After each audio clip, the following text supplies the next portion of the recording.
உரிமை களம் பார்வையாளர்கள் அனைவருக்கும் வணக்கம். இன்னைக்கு நான் அரசியல் களத்துல எது சம்பந்தமாக விவாதிக்க போறோம் அப்படின்னா, நாம இத்தனை நாட்களாக எது நடக்க கூடாது அப்படின்ற நினைச்சுட்டு இருந்தோமோ அதை தற்பொழுது திராவிட முன்னேற்ற கழகம் செய்ய தொடங்கி இருக்கின்றார்கள். காங்கிரசினுடைய ஆட்சி காலகட்டங்கள்ல திராவிட முன்னேற்ற கழகம் என்ன அரசியல் பேட்டர்னை கையில எடுத்தாங்களோ அதே அரசியல் பேட்டர்னை தற்பொழுது திராவிட முன்னேற்ற கழகம் கையில் எடுத்திருக்கின்றார்கள். விடுதலை சிறுத்தை கட்சி, அதே மாதிரி தமிழக வெற்றி கழகம், கம்யூனிஸ்ட் கட்சி, காங்கிரஸ் கட்சி, இவங்களுக்குள்ள ஒரு பிளவுவாதங்களை ஏற்படுத்துவதற்காக, குறிப்பா தமிழ்நாட்டு மக்கள் மத்தியில பிளவுவாதங்களை ஏற்படுத்துவதற்காக திமுக அந்த ஆயுதத்தை கையில் எடுத்திருக்கின்றார்கள். மக்களே, நீங்கள் உஷாராக இருக்க வேண்டும். அந்த மேட்ரு என்ன, அதற்கு பின்னாடி இருக்கிற அரசியல் என்ன என்பதனை இந்த காணொலியில கொஞ்சம் டீட்டெயிலா பார்த்துடலாம்.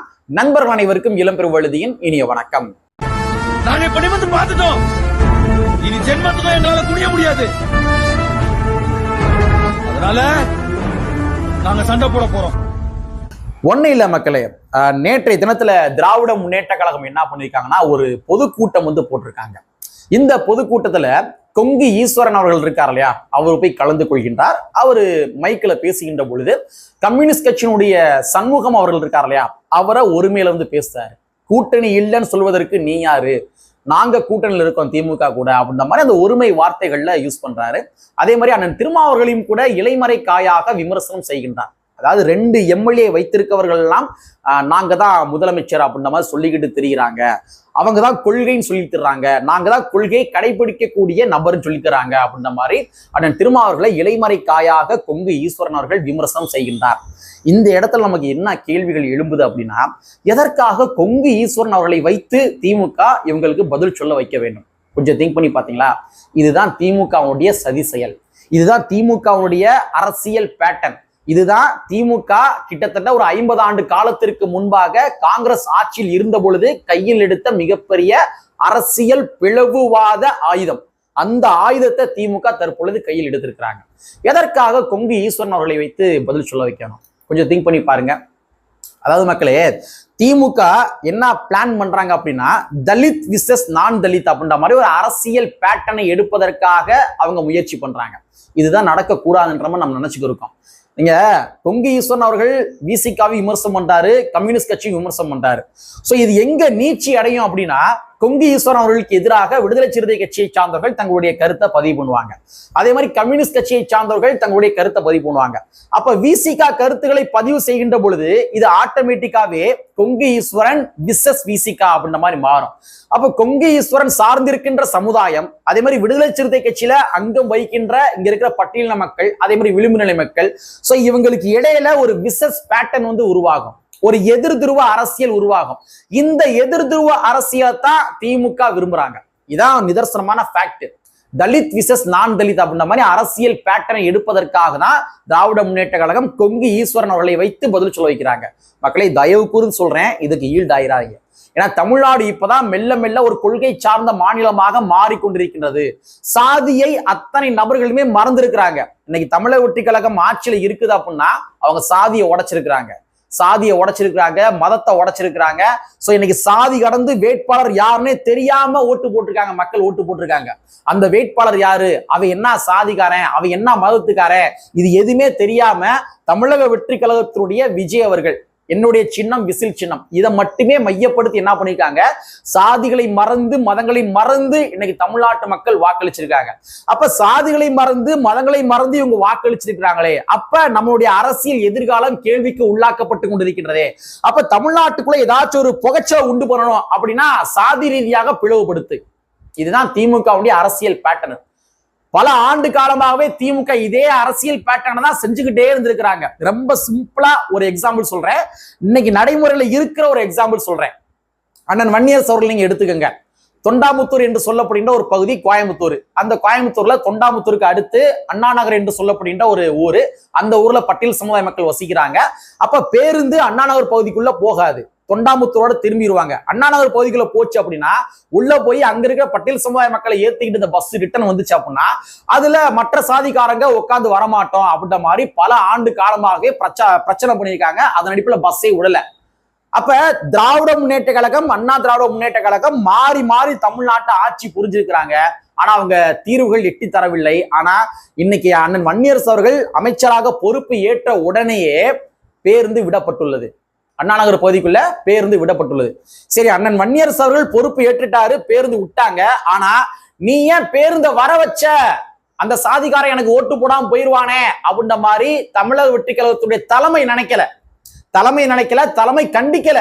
அண்ணன் வன்னியரசு அவர்கள் இதெல்லாம் நீங்க செய்யாதீங்க, இந்த திமுக அதிமுக எப்படி இத்தனை ஆண்டு காலமா இருந்தாங்களோ அதே பேட்டர்னை நீங்க கையில எடுங்க, நீங்க தயவு கூர்ந்த பஸ் விடுறேன் அந்த மாதிரி இந்த காரியம் பண்ணாதீங்க, ஏன்னா அடுத்த எலெக்ஷன்ல அவங்க எனக்கு ஓட்டு போடாம போயிருவாங்க அப்படின்ற மாதிரி திமுக தாவேக்காவுடைய தலைமை அண்ணன் வன்னியரசு கண்டிக்கல, வான் பண்ணல, எதுவும் பண்ணல, சுதந்திரமா செயல்பட விடுறாங்க. அப்ப இங்க ஜாதிகள் மறக்கப்பட்டுள்ளது, ஜாதிகள் மழுங்கடிக்கப்பட்டு கொண்டிருக்கின்றது, மதங்கள் மழுங்கடிக்கப்பட்டு கொண்டிருக்கின்றது. சோ இந்த அரசியல் பேட்டர்னு இத்தனை ஆண்டு காலமா விசஸா இருந்தாங்களே, இதை இன்னைக்கு தமிழக வெற்றிகள் கெடுத்து விட்டுருச்சே, இன்னைக்கு அண்ணன் வன்னியரசு கெடுத்து விட்டாரே, ஒரு சமத்துவத்தை உண்டாக்கி விட்டாரே, அப்ப இதை எப்படி சீர்குலைக்கலாம்? அப்ப கொங்கு ஈஸ்வரன் அவர்களை தூக்கு, அவரை வச்சு பேச வை, அவரை வச்சு பேசினா அப்படின்னா அப்ப கொங்கு ஈஸ்வரன் அவர்கள் சார்ந்த சமுதாயம் இங்க விசிகாவுக்கு எதிர் நிலைமையில திரும்புவாங்க, ஆட்டோமேட்டிக்கா பிரச்சனை வரும். சோ இதுதான் திராவிட முன்னேற்ற கழகம் விரும்புகின்றது. தயவு கூர்ந்து மக்களே நீங்க சிந்திச்சு பாருங்க, அந்த அளவுக்கு போயிடாதீங்க. திமுக இந்த பிளவுவாத அரசியலை தான் நீண்ட நெடிய காலமாவே அவங்க பண்ணிக்கிட்டே இருக்கிறாங்க. ஏன் இந்த எலெக்ஷன்ல கூட திமுக இதே அரசியல் பேட்டர்னை தான் கையில் எடுத்தாங்க. கொள்கைன்னு வெளியில் சொல்லிக்கிருவாங்க, ஆனா அவங்களை பொறுத்த வரைக்கும் கொள்கை கிடையாது, கோட்பாடுகள் கிடையாது. உள்ளபடியே கொள்கை கோட்பாடுகள் இருந்துருந்துச்சு அப்படின்னா தனியரசு அவர்களுக்கு சீட்டு கொடுத்திருப்பாங்க திராவிட முன்னேற்ற கழகம். திங்க் பண்ணி பாருங்க, கொங்கு ஈஸ்வரன் அவர்களுக்கு கொடுப்பதற்கு பதிலாக தனியரசு அவர்களுக்கு சீட்டு கொடுத்திருப்பாங்க. ஏன் தனியரசு அவர்கள் சீட்டு கொடுக்கல அப்படின்னா, தனியரசு அவர்கள் இப்பதான் அவர் பொது நீரோட்டத்துல மெர்ஜாக ஆரம்பிச்சிருக்காரு.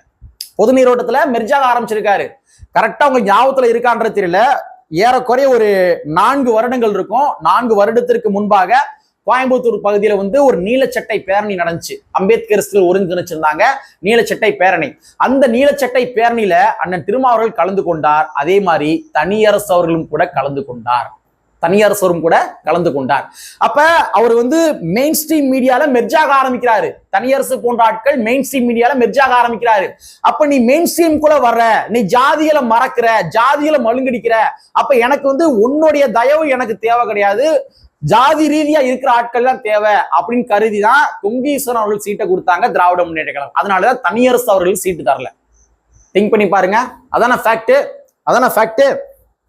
அண்ணன் பசுமன் பாண்டியன் அவர்களும் கூட அதேதான். மதுரை மாவட்டத்துல அண்ணன் பசுமன் பாண்டியன் அவர்கள் இருக்காரு. அவரும் கூட ஜாதிகளுக்கு அப்பாற்பட்ட சிந்தனை கொண்ட ஒரு மனிதர். அவர் உள்ளபடியே அவர் ஒரு ஜனநாயக சிந்தனை கொண்ட ஒரு மனிதர். அவர் சமத்துவம் உருவாக வேண்டும் என்று நினைக்கக்கூடிய ஒரு நபர். அப்ப பசுமன் பாண்டியன் அவர்களுக்கு சீட்டு கொடுக்காம நீங்க கருணாஸ் அவர்கள் சீட்டு கொடுத்தீங்க அப்படின்னா உங்களுடைய நோக்கம் என்ன? திமுகவுடைய நோக்கம் என்ன? அப்ப நீ சமத்துவத்தை நோக்கி பயணிக்காத, ஜாதியா இருக்கிறியா, ஜாதியா இருந்தா அவனுக்கு சீட்டு கிடைக்கும். இதைத்தான் திராவிட முன்னேற்ற கழகம் விரும்புகின்றது.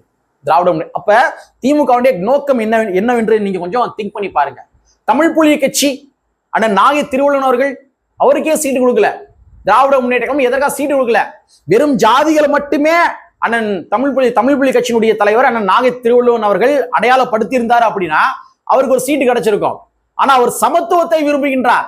எல்லா சமுதாயத்திலையும் கூட அவர் போய் மெர்ஜ் ஆகணும், மெயின் ஸ்ட்ரீம் போகணும், ஜாதிகளை மறந்து ஒரு சமத்துவமாக உருவாகணும் என்று அவருடைய கொள்கையை அவர் பிரகடனப்படுத்தினாலதான் தமிழ் புலி கட்சியினுடைய அண்ணன் நாகை திருவள்ளுவன் அவர்களுக்கு சீட்டு கொடுக்கல திராவிட முன்னேற்ற கழகம். அப்ப நீங்க திங்க் பண்ணி பாருங்க, திமுகவுடைய அரசியல் பேட்டர்னே என்னன்னு பார்த்தோம்னா அவன் அந்தந்த சாதியாவே பிளவுபட்டு கிடக்கணும். நீ சாதிகளை மறந்த அப்படின்னா உனக்கு சீட்டு கிடையாது. சாதி இருப்போல இருக்கிறியா உனக்கு சீட்டு. அதுதான் கொங்கு ஈஸ்வரன் சீட்டு கொடுத்தாங்க. இப்ப திமுக அரசியல் பேட்டர்ன் புரியுதா? அப்ப திராவிட முன்னேற்ற கழகம் சாதி இருப்பை தக்க வைக்க வேண்டும். சாதி இருப்புகள் மூலமாகத்தான் ஒரு விசஸ் பேட்டர்ன் உருவாகும். Dalit versus non Dalit, BC versus MBC, SC versus ST, SC versus SCA. இந்த மாதிரி அரசியல் பேட்டர்ன் இருந்துகிட்டே இருந்தா மட்டும்தான் திராவிட முன்னேற்ற கழகத்தினால ஆட்சி புரிய முடியும். நீங்க எல்லாம் சண்டை மூடிட்டே இருங்க, உங்களை நான் பஞ்சாயத்து பண்ற இடத்துல நான் இருக்கிறேன். இதுதான் திமுகவுடைய அரசியல் பேட்டர்ன். காங்கிரஸ் ஆட்சி காலகட்டத்தில் திராவிட முன்னேற்ற கழகம் இதே அரசியல் பேட்டர்னை தான் கையில் எடுத்தாங்க.